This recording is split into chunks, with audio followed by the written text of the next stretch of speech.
Hi everyone, welcome back to Cook, Create, Read. My name is Terry and I am a middle-aged mixed genre reader, and in the month of May I am hoping to read mostly African books.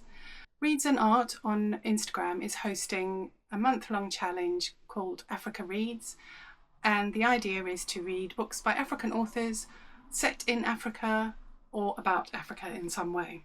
I grew up in a place called Pinetown in South Africa, which is really close to Durban on the southeast coast. We moved there when I was 4 and we left when I was, I think, about 20. I've been back once when I was 20, 21, and we're actually going back again in September this year, so I'm really excited for that. South Africa has always held like a really special place in my heart and will always feel like a second home to me. So I love reading books, mostly by South African authors, but also in Africa generally. They always make me feel like quite nostalgic and bring back lots of memories. So I've got 25 books here that are all by, I think they should all be by authors from Africa.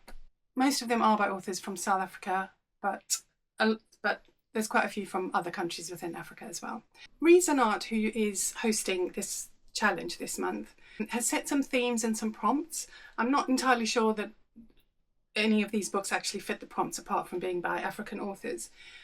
But like the general theme of the challenge is Sankofa, which is a Ghanaian principle of returning to learn. For some it is a return, for others a beginning. So this month we read African to understand, to connect and to see more fully. And each week has got a different theme. Week 1 is return, week 2 is discover, week 3 is connect, and week 4 is reflect. And when I read this, I found it really kind of appropriate for me because I've been away from Africa for a really long time and I will be returning to Africa later this year. So these prompts just really kind of meant quite a lot to me. So without further ado, I will show you the books that I have. So these are all books that I have not read yet. I have read some other books by some of these authors, so I'm familiar with some of the authors, but most of them probably I am not familiar with.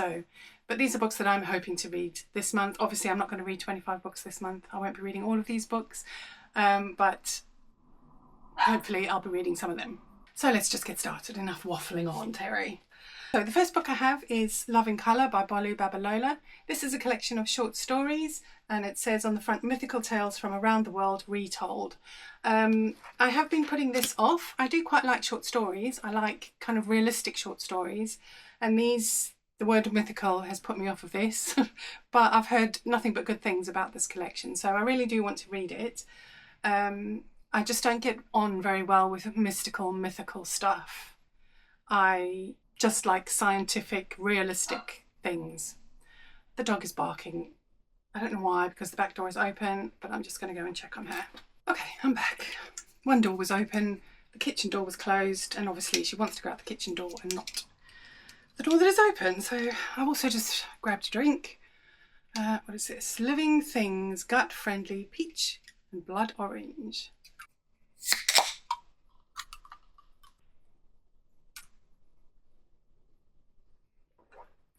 It's all right. So anyway, first book was Love in Colour by Bolu Babalola. Short stories, mythical, smart and joyful, witty and heartbreaking, and I've heard nothing but good things. The next book is Andre Brink's A Dry White Season. Andre Brink, I think he died fairly recently, but he's a white South African author who wrote one of my favourite books ever called An Act of Terror. He writes political thrillers. This one I think is a bit more literary than thrillery, if that makes sense. But he's a really good author. So he writes about the apartheid era and just after the apartheid era ended, I think.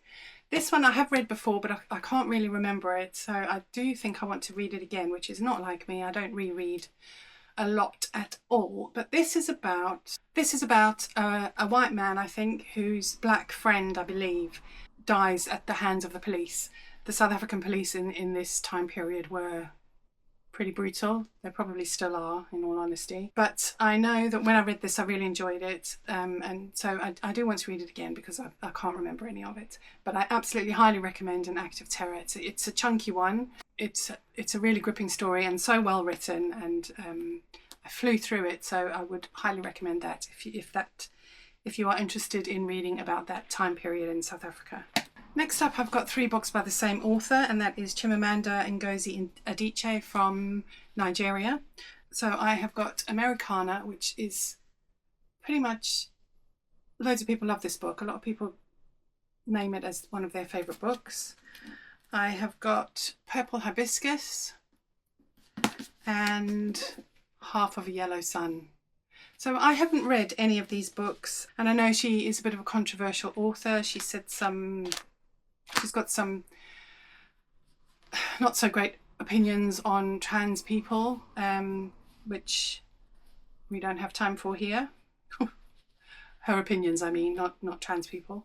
Like she's won loads of prizes for her books. This one was Americana was shortlisted for the Women's Prize for Fiction in 2014. So I think I do want to read these, but I don't know a lot about these at all. So I just thought I would mention those because she is a very well-known Nigerian author. Next up, we have Behold the Dreamers by Mbolo Mbui, who is from the Cameroon. This book follows a man and his wife who have travelled from the Cameroon to New York, which I really enjoy books that are set in New York, and I love this cover as well. So I think this is just like a sweeping saga of the 2 different countries and how this couple fits in both countries or not. Definitely want to read these. Next, I have 2 books by a South African author, and that is Lauren Bucas. We have Bridge, with stunning covers, and Afterland, also stunning cover. At least they are just gorgeous. So I have read The Shining Girls by this author and really, really enjoyed that book. That is like a mix between The Time Traveller's Wife and like a serial killer thriller. It's really good. Very much enjoyed that book. They did make a TV series out of it as well, which I really didn't enjoy at all. Started watching it, but I couldn't get into it at all. I've also read Broken Monsters by her, which I also very much enjoyed. But these 2 I haven't read yet. Very much looking forward to reading them though. Bridge is about a woman whose mother has died, and I think when she's going through her things, she discovers a big secret that could change the world, I think. Could be, is it a drug, a gateway to other worlds? Who knows? So her books are usually kind of a mix of sci-fi and thriller, which I very much enjoy. And then Afterland it says on the back, a global pandemic, a changed world, a mother and son on the run. So this is about a pandemic that has wiped out 99% of the men on Earth, and it's about a mother and her son, and she's trying to protect him. Next up, we have The Book of Memory by Patina Gappa. She is from Zimbabwe, and this book sounds really interesting. It's about a woman who is in prison, having been convicted of killing her husband, but she was actually sold by her parents to this man when she was like 7 or 8 years old, I think. And this is like her story as she's remembering it. She's kind of writing down what she remembers for her lawyer so that they can do an appeal and hopefully get her out of prison. I actually read that the last hanging in Zimbabwe was in like 2005 or something, which is just shocking to me. So I'm very much looking forward to reading this one. I've had this for ages and I love that cover as well. I think that is called a Strelitzia, if I'm not wrong. So this is actually set in prison while she's awaiting her trial, and she's writing down all her memories from prison. And I absolutely love books set in prison. That's one of my weird tropes that I love, if that's a trope. So yes, very much looking forward to reading this one. The next one is a teeny tiny little book called Evening Primrose by Kapano Matlwa, who is a South African author. And this book is about a young doctor who is going to work for the first time, her first like proper doctor job in a hospital in South Africa. So that sounds really interesting to me. I work in the NHS, and I think it's going to be really interesting to see what parallels there are or how we differ between the NHS and in South Africa. I would imagine the NHS is in such chaos at the moment that there might be quite a few parallels, which could be quite scary. So this one is really teeny tiny, so I'm very much looking forward to reading this one, and I don't know why it's taken me so long to get to it. Next is another South African author. They're not all South African authors, I promise. This is Inids, I'm going to butcher this name, by Magagodi Mpela Makeni. So this is a book of short stories, and I think they're all based around apartheid and the horrors and brutality that took place in South Africa at that time. So that sounds very interesting. Then we have Frankie and Stanky by Barbara Trapido. This is one of those horrible Waterstones editions that they used to do ages ago. They used to, years ago, they used to make these special editions and sell them like in the new year in the January sales for like £1 or something ridiculous. So I picked it up then, but it's like a really horrible tight binding. But anyway, and this is the story of two sisters who are growing up in the 1950s in a very liberal family. And it's about like their... And so when they go to school, they are kind of surrounded by people who are a lot more conservative. And it's about how they deal with the different kind of opinions and viewpoints on how to treat people. A bit before my time, I wasn't quite there in the 1950s. We moved there in 1972. And so, no, we didn't. I was born in 1972. We moved there in 1976. So this is also like a coming of age story. I think the sisters are kind of adolescents, just growing into adulthood, so I enjoy stories about that as well. The next one is Bitter Chocolate by Leslie Locko. Again, I've had this book for so long. I think because this is a chunky one, it's putting me off. Now there's a fly in here. Go away. How many pages? This is like 570 pages. Leslie Locko, I believe, is Ghanaian. Is she? Yes, Ghana. After a lifetime spent between Ghana and Britain. So I'm not actually sure if this one counts. It is written by a Ghanaian author, so I guess it does count. But it's actually set in Haiti, I believe. And it's about 3 girls from London who I think go on holiday or go and live in Haiti. So I'm not entirely sure if this one fits the bill, but I guess it does because it is written by a Ghanaian author from Africa. We'll see if I get to this one. I do really want to read this because it's got like super high ratings on Goodreads, and that's why it's survived every unhauling of mine, and it's still sitting on my shelf. So I really do want to read it, maybe not during this challenge, but at some point in the very near future. Back to South Africa for the next one, and that is Disgrace by J.M. Coetzee. So this is a story about a man who is a university lecturer. I think he's quite old, in his 50s maybe, middle-aged, twice divorced, and he seduces one of his students, which is a bit gross. And that is why I have hesitated from reading this book. But it's also got really, really good reviews, and it's supposed to be a masterpiece. It's a subtle, multi-layered story, as much concerned with politics as it is with the itch of male flesh. Ugh, that sounds gross. But anyway, J.M. Coetzee is a very well-known South African author, very well, highly regarded author, and this is meant to be a really good book. So it's also not too long. This is one that I always put on my Shorty September reading TBR, and never get around to reading it, but I would like to. So hopefully this is the month. Still in South Africa for the next few books, actually. This is Johannesburg by Fiona Melrose, and this is the story of a woman. Fiona Melrose was born in Johannesburg, funnily enough. This is the story of a woman who is planning a birthday party for her mum, and it just so happens that on the day of the party, Nelson Mandela dies. So I guess that puts a bit of a dampener on the party. It also takes place, like the whole story takes place during the course of one single day, which I find fascinating, and I'm really interested to find out how that pans out, to be honest.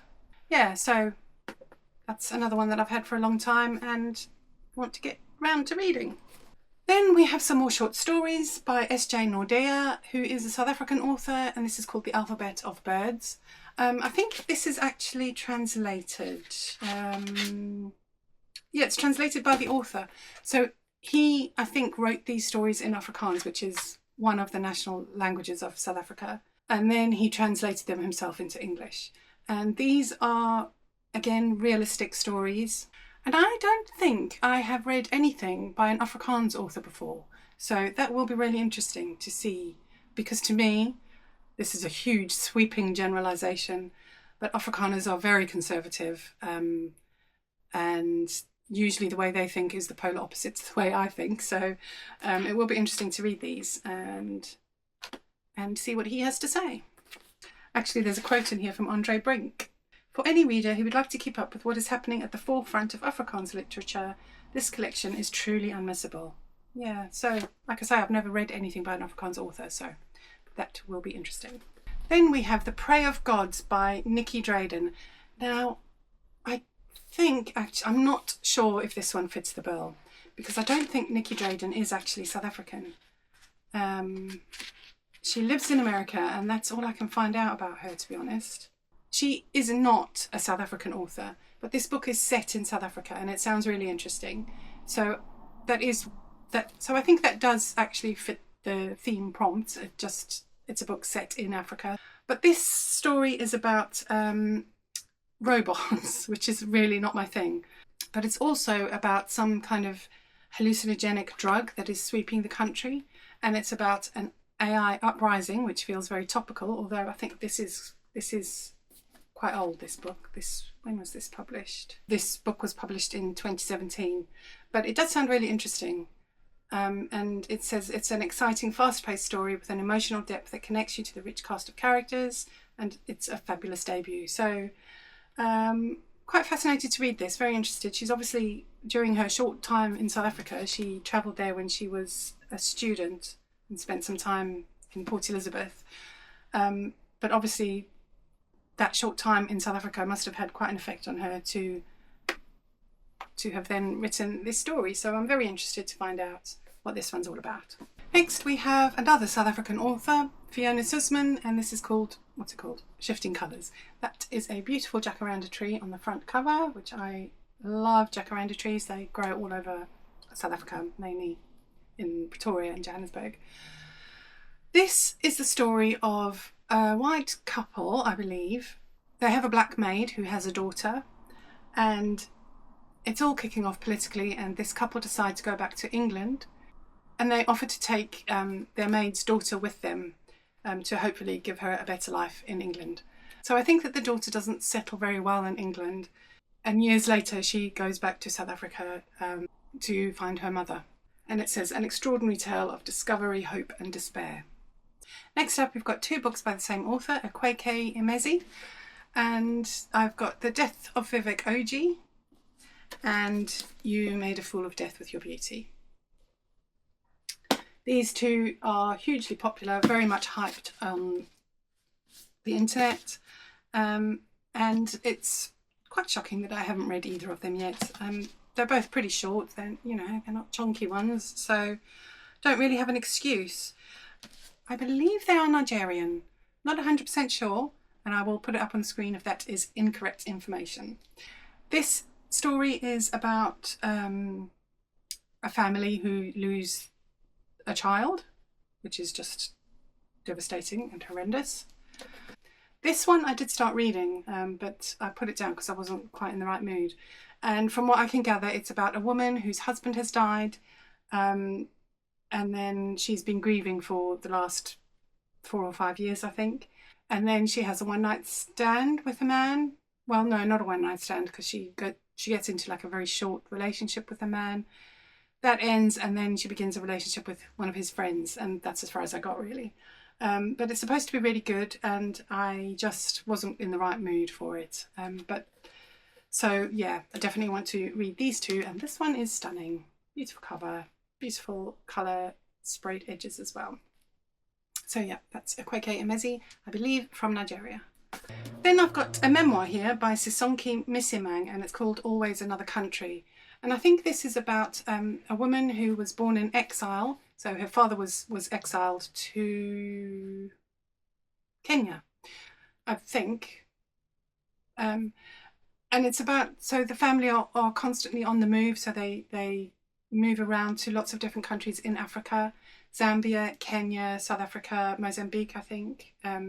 But also they also moved to Canada.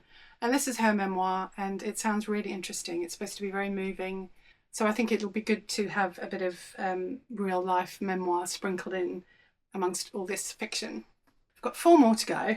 The next one is a very popular one. It is The Fisherman by Chigozie Obioma, who is Nigerian. And this was nominated, shortlisted for the Man Booker Prize in 2015. I can't believe it was that long ago. Oh my goodness. And here we are 11 years later and I still haven't read the book. So I think this is about 4 brothers growing up in Nigeria, and from what I can gather, one of the brothers kills one of the other brothers. So that sounds like very traumatic family dynamic there, and I'm very interested to see how that goes. I think what's put me off is that it's called The Fisherman. Like, that just doesn't excite me at all. But that's just ridiculous. So I just need to get a grip of myself and read this book. It's under 300 pages, so it shouldn't take me too long. And I just need to get to it. Next up, I've got 2 by the same author again, and the author is Bianca Marais, and she is a South African author, and the books are Hum If You Don't Know the Words and If You Want to Make God Laugh. These are also very popular. They're humongous. Look at the size. They're like, hello. They're massive, and how many pages? The font's fairly big, so they're like over 400 pages. But I just really, I follow her on, I was going to say Twitter. Twitter doesn't exist and I'm not on there anyway. Instagram. I follow her on Instagram and I really like her. So this one is set in the 1970s, and I think it follows the story of a young white girl who I think meets a young black girl and they become friends, which is kind of unheard of at that time. And obviously there's lots of racial conflict and brutality going on, so that sounds very interesting. And then If You Want to Make God Laugh follows the story of a young 17-year-old woman growing up in a squatter camp during the AIDS epidemic. So that also sounds really interesting to me, and I am just fascinated I'm just really cross with myself that I haven't read these books because I've had them for a really long time. I really like the author from what I've seen of her on Instagram. I love the covers. They're like very vibrant and colourful, and also in kind of South African appropriate colours. So yeah, I'm definitely going to read at least one of these this month. That's a promise. And then the last book on my pile is Transcendent Kingdom by Giassi. I'm not sure how you say her name. And she is from Ghana. I did try to read Homegoing by this author when it was really popular a few years back, and I just couldn't get on with it because I don't like interlinked short stories, and although that's not how that book was sold, that's what it felt like to me. It's like, from what I can remember, each chapter is from the point of view of a different woman, and they just felt very disjointed. I'm sure at the end, if I carried on, that they all come together, but I just couldn't get on with it, so I gave up. This one is about a woman whose brother has died from addiction, I believe, and it's supposed to be excellent, so I do need to get to this one as well. God, I need to do a lot of reading this month, and also this is like a really, really pretty cover. Really pretty end papers too. Love that colour. So yeah. So those are all the physical books on my TBR. Let me know if any of those sound interesting to you, or if you've read any of them and which ones I should put on my priority TBR, because there's no way I'm going to read them all, but I want to read as many as I can. I will link to Reads and Art, who's hosting Read Africa this month, down below.